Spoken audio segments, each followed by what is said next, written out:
Good afternoon, ladies and gentlemen. Thanks very much for being here to listen to Liberty Gold. I guess after Brett's presentation, the sole objective I have for the next 10 minutes is to convince you that I'm neither grifter nor cockroach. I am a geologist, so that's probably a bad start, but I do have a PhD, so that's in the right direction. I've had 40 years in the business, and I have built 2 mines in my career, a copper mine in Chile and a silver lead zinc mine in Argentina.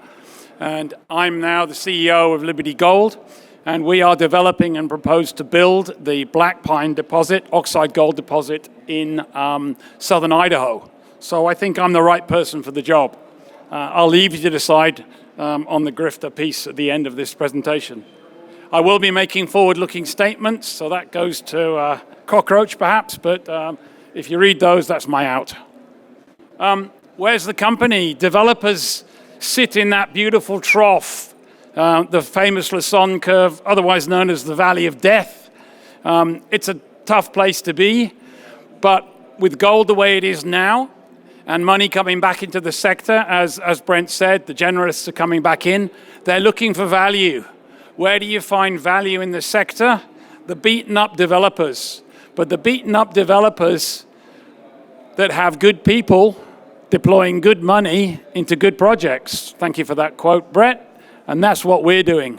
We've seen a kick in our share price over the last 6 months as people are realizing that when you sit on a 0.1 PNAV, it's only upside. And I think in the space today, that's where you're going to see the growth. That's where you're going to see the re-rate opportunity. And we welcome all comers to the share price. This is the company. A history of extraordinary exploration and discovery success. We have a really talented exploration team. We like the US, it's a tier 1 jurisdiction. We like the Great Basin, we understand the geology. And we have the extraordinary Black Pine deposit, on which we produced a pre-feasibility study in 2024. And I'll go through some of those numbers a little later on. But we're taking this through feasibility, through development, through construction, into operation in 2028. This is the company, 41% institutions. Brent talked about long-term sticky money. We have VRIC, Franklin, Merckx, Conwave, Amati, RCF. These are the serious institutions that have been in the stock for more than 5 years. Wheaton came in a couple of years ago. They hold the only royalty on the project at 0.5%, which is remarkable in the Great Basin in the US.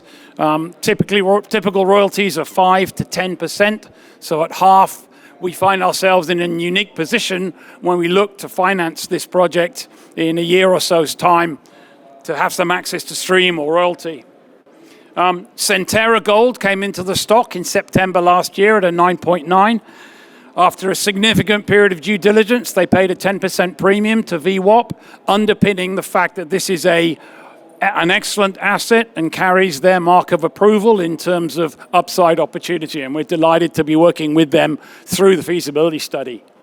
Their contribution to the Treasury put us in the unique position, when you take into account the warrants that are due this year and due next, that we are fully funded to go through Black Pine feasibility study, permitting, to get to a construction decision at the end of 27. We do not need to go back to shareholders, fully funded. We have purpose and clarity, and we're funded. Very exciting. Share price has moved significantly, as I mentioned, since June last year, April last year.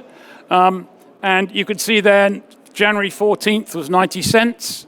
We closed on Friday at $1.12. So the market's beginning to see the opportunity here. We came out with 2 interesting press releases last week, one around permitting and one around resource upside. This is where Black Pine is, right on the Idaho-Utah border, right on the old shoreline of the Great Salt Lake. That shoreline was there 10,000 years ago. The lake's been slowly evaporating ever since, as lakes do. This is a dry, arid environment, little rainfall, no surface waters, no lakes, no rivers, no streams, so no aquatic species. Nice place to build a mine. Previously producing mine site, was mined in the 90s, by Pegasus and produced something in the order of just under 500,000 ounces of gold from an open pit, run-of-mine heap leach operation. We are doing exactly the same. We are in the process of building or permitting and then building a run-of-mine, that's no crushing, open pit heap leach operation. So it's a mine restart, which is a whole different conversation when you're involved in US permitting. Very nice environmental opportunity here. No threatened and endangered species. Fully oxidized columns, so no problem with waste dumps. And no pit waters, so we're mining above the water table, so no pit evaporation, no senior rights required. A nice operation. In terms of the size, just under 5 million ounces in the resource at pre-feasibility. We are coming out in Q1 with the feasibility resource. The intention of that was to convert the 700,000 ounces of inferred into indicated, and then add some inferred to that. So watch this space over the next few weeks for that release. We're excited about it. 3 million ounces in reserve, 2.2 of which get produced.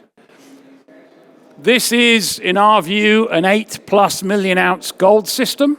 So we've just really scratched the surface. Where are those ounces coming from?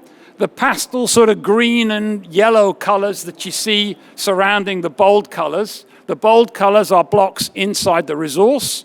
The pastel shades are blocks estimated, but not included in the resource. Why are they not in the resource? We need more drilling. This thing will grow year on year, as many mines of this nature do with a progressive program. Year on year replaces resources, year on year places reserves. Great analog is the Marigold mine run by SSR, started in 1989 with a 9-year mine life. Has produced every year since. Today has a 9-year mine life. That's Black Pine.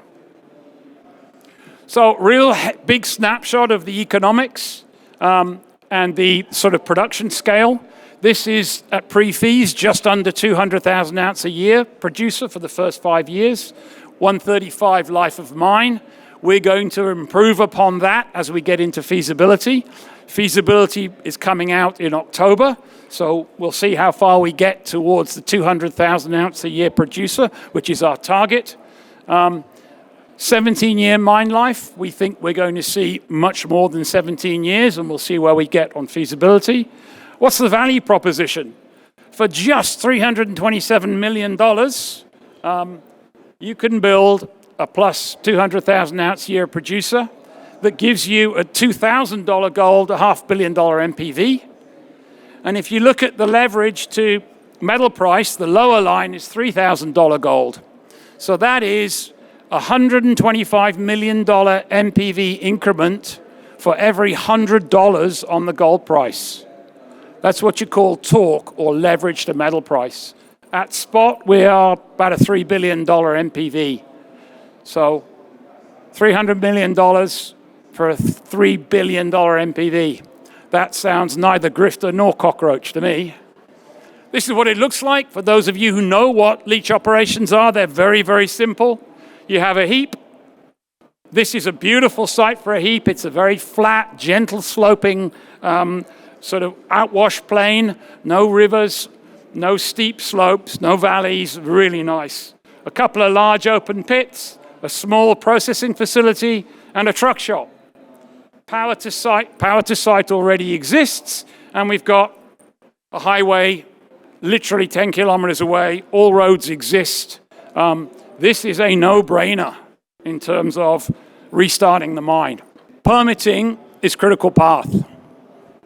The top line is the engineering piece. Takes us through feasibility in October this year, start detail engineering, order long leads early 27, complete detail engineering, get our permits end of 27, build in 28, metal end 28. So that's under 3 years from now, we'll have the first pour.